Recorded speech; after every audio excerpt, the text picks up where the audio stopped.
안녕하세요. 효도하는 건강 채널입니다. 혹시 이런 말씀을 들어보셨나요? 나는 매일 걷는데도 왜 다리에 힘이 없지? 예전보다 계단 오르기가 힘들어졌어. 몸무게는 별로 안 변했는데 허벅지가 가늘어진 것 같아. 그렇다면 오늘 영상은 꼭 끝까지 보셨으면 좋겠습니다. 왜냐하면 매일 걷고 있다는 것과 근육을 잘 지키고 있다는 것은 같은 말이 아니기 때문입니다. 오늘부터 효도하는 건강 채널에서는 근육 시리즈를 시작하겠습니다. 첫 번째 이야기는 바로 매일 걷는데 왜 근육은 빠질까? 입니다. 걷기는 좋지만 근육을 강하게 만드는 자극은 부족할 수 있습니다. 먼저 오해하지 마세요. 걷기는 정말 좋은 운동입니다. 심폐 건강을 돕고 몸을 움직이게 해주며 일상생활의 활력을 유지하는 데 도움이 됩니다. 세계보건기구 역시 노년기 신체활동으로 걷기 같은 유산소 운동을 권장합니다. 그런데 여기서 중요한 차이가 있습니다. 걷기와 근력 운동은 근육에 주는 자극이 다릅니다. 평지를 걷는 것은 다리를 계속 움직이게 합니다.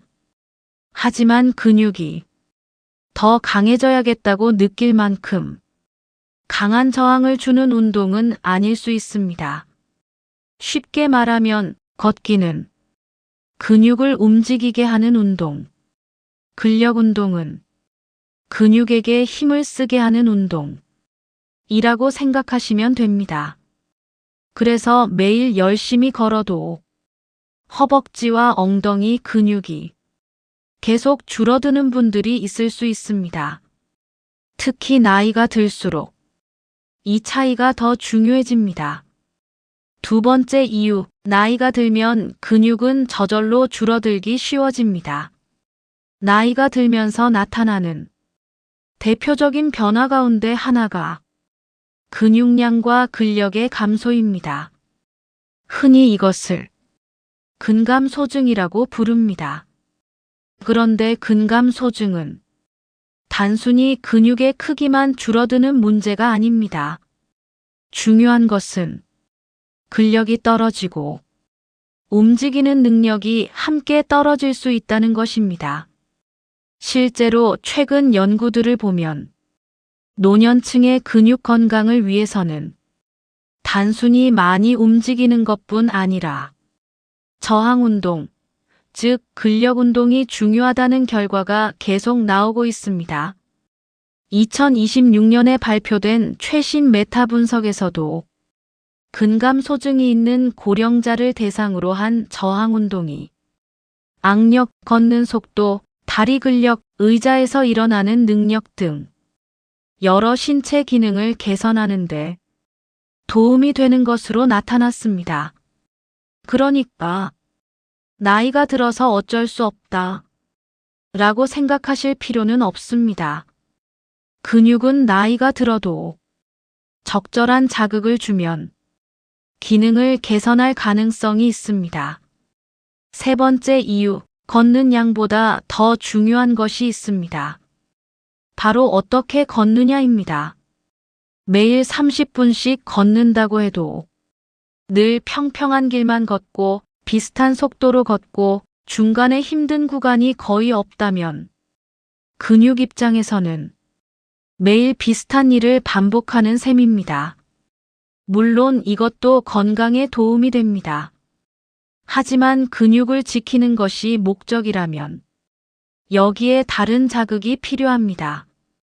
바로 저항입니다.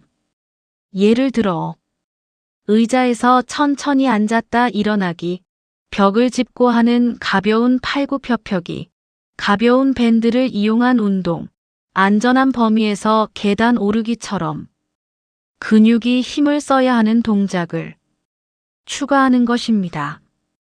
다만 중요한 것이 있습니다. 처음부터 무리하면 안 됩니다. 특히 무릎이나 허리 통증이 있거나 균형이 불안한 분들은 운동 강도를 무리하게 올리지 말고 의료진이나 운동 전문가에게 자신에게 맞는 방법을 상담하는 것이 좋습니다. 네 번째 이유, 단백질이 부족하면 근육을 지키기 어려울 수 있습니다. 운동만큼 중요한 것이 바로 식사입니다. 나이가 들면 많이 먹으면 안 좋다 라고 생각해서 식사량을 지나치게 줄이는 분들이 있습니다.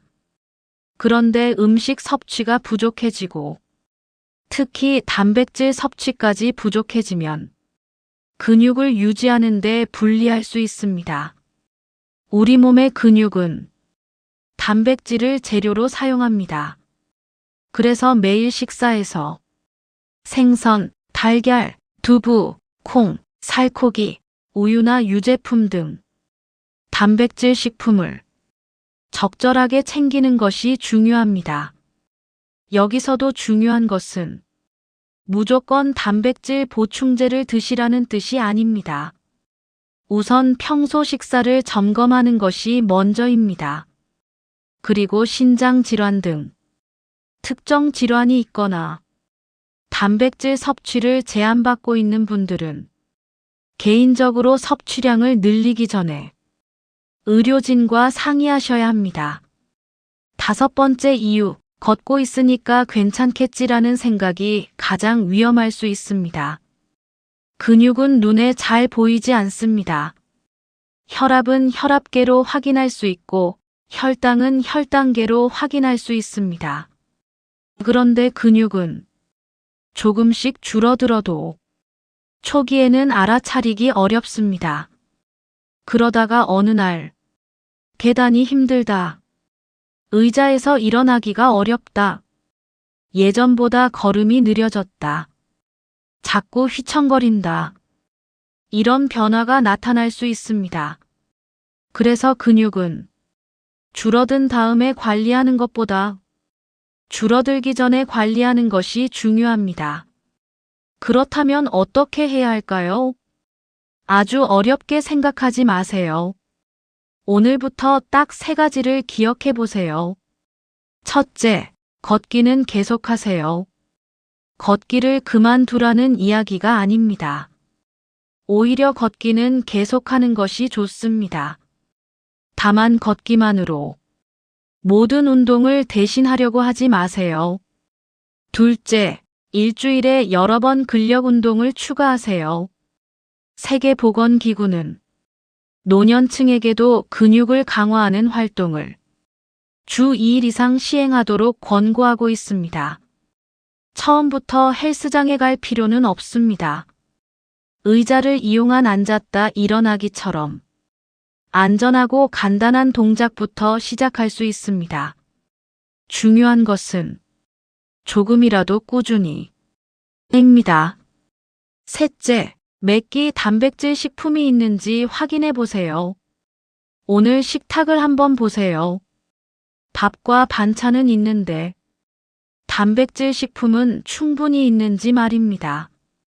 달걀 하나, 두부 반찬, 생선 한 토막, 콩이나 살코기처럼 내 몸이 근육을 만드는 데 사용할 재료가 있는지 확인해 보세요. 마지막으로 이것만 기억하세요. 매일 걷는 것은 정말 잘하고 계신 일입니다. 하지만 걷기만으로 근육을 완벽하게 지키기는 어려울 수 있습니다. 특히 나이가 들수록 걷기 근력 운동 충분한 영양. 이 3가지를 함께 생각해야 합니다. 그리고 근육은 단순히 멋진 몸을 만들기 위한 것이 아닙니다. 근육이 있어야 걷고 계단을 오르고 의자에서 일어나고 혼자 화장실에 가고 넘어졌을 때 다시 일어날 힘도 생깁니다. 결국 근육을 지키는 것은 내가 오래도록 내 힘으로 살아가기 위한 준비입니다. 오늘부터 걷기를 계속하시면서 근육을 위한 작은 운동 하나를 더 해보시기 바랍니다. 다음 근육 시리즈에서는 집에서 딱 5분 허벅지 근육을 지키는 가장 쉬운 운동 이야기를 준비해 보겠습니다. 오늘 영상이 도움이 되셨다면 가족과 부모님께도 공유해 주세요. 그리고 구독과 좋아요는 건강한 정보를 계속 만드는데 큰 힘이 됩니다. 지금까지 효도하는 건강 채널이었습니다. 감사합니다.